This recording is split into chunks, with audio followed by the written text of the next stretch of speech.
what you're viewing is a homemade camper. It is a fairly eco-friendly solar-powered camper that I've built. I did start with a Harbor Freight trailer, which I found out was not compatible for the size and weight of this particular trailer. So I'm going to give you the highs and lows of my build so that it may help you if you decide to build a homemade camper yourself. Again, this was a little over 1,700 pound Harbor Freight trailer. I started out with the framing it just like you would a subfloor in a home. I did use 3/4 inch treated plywood. All the studs there are treated as well. Everything was bolted together. I also used hurricane clips to tie in all the corners.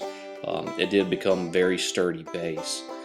You can see here where I ripped down 2x4s down to 2x2s where I started to do the framing. I did lay out the doors and the windows prior to this. I did salvage both the doors and the windows from an old RV.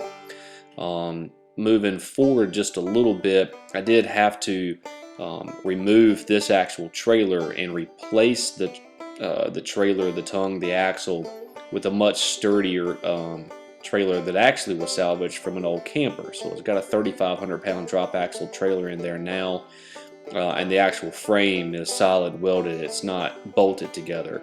One thing to keep in mind if you do build yours is that these Harbor Freight trailers will flex, especially if you've got height. This is 80 inches on the interior, and as the overall dimensions is 6x10, so be cautious of that. Now at this photo here you can see the actual salvaged pieces of the aluminum windows and the door. That door was a huge saving if you do salvage it. A lot of times you can go to your auto auctions and find these items. You can start to see where I started to put the sheathing up. This is 1/8 inch Luna plywood, which made it very light, but it was very easy to work with.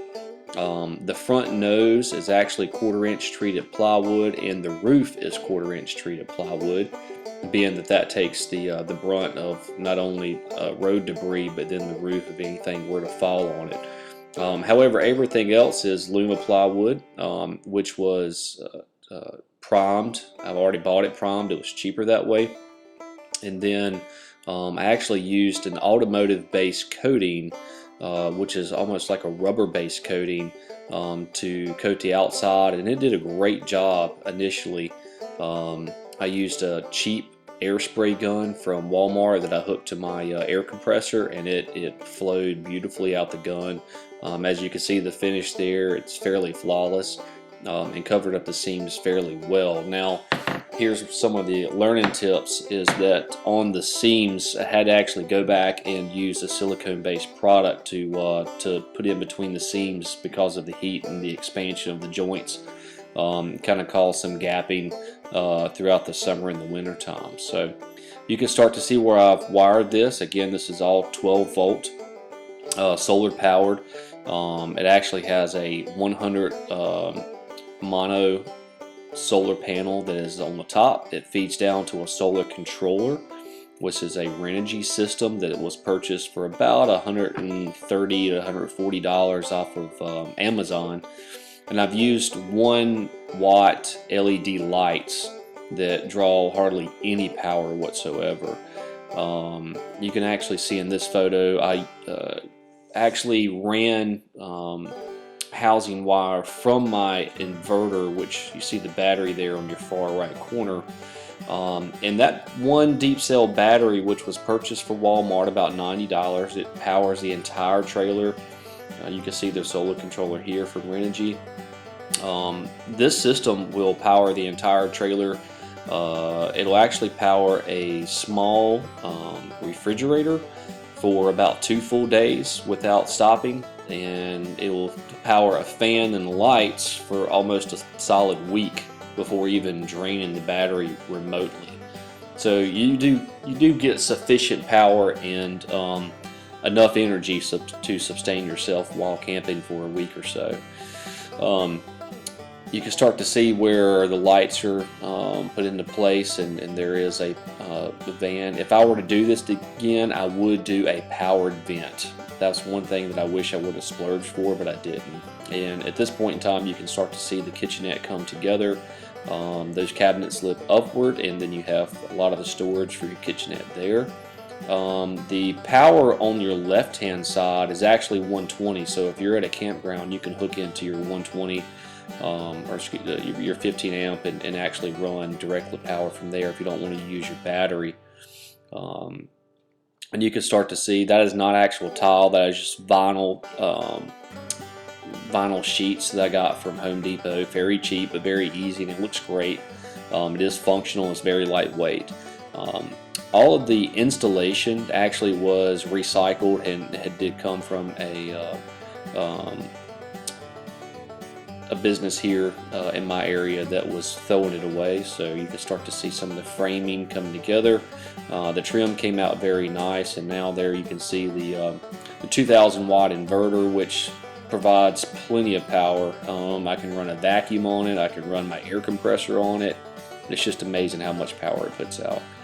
Now through the painting process, which is very time consuming and one thing that I completely hate doing, but it did come out well.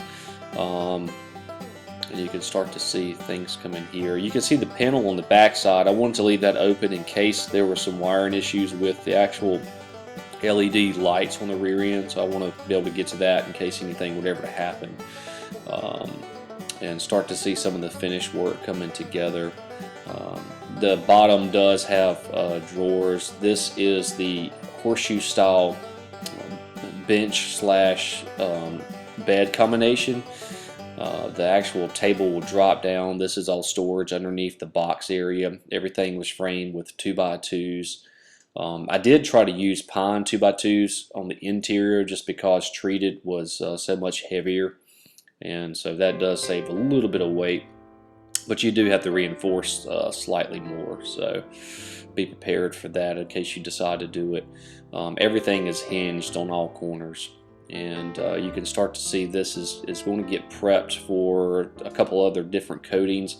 I used a foundation coating, which is a rubber base and a little bit of asphalt based coating. It's the type of foundation coating that you actually put on new homes before you actually bring the dirt back onto the foundation. So provides a really solid covering, very durable, very well, it actually sealed up the camper really well. In this photo right here, you actually see I've actually applied that product. It was cheap, it went on very easy. Just make sure you use gloves.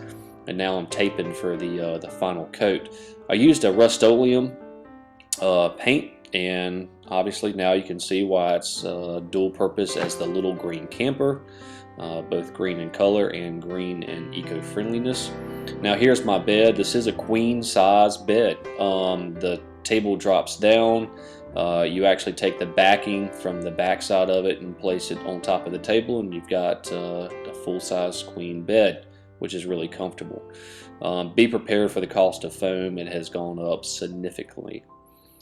And all these products, all my little items, I pretty much got from Amazon.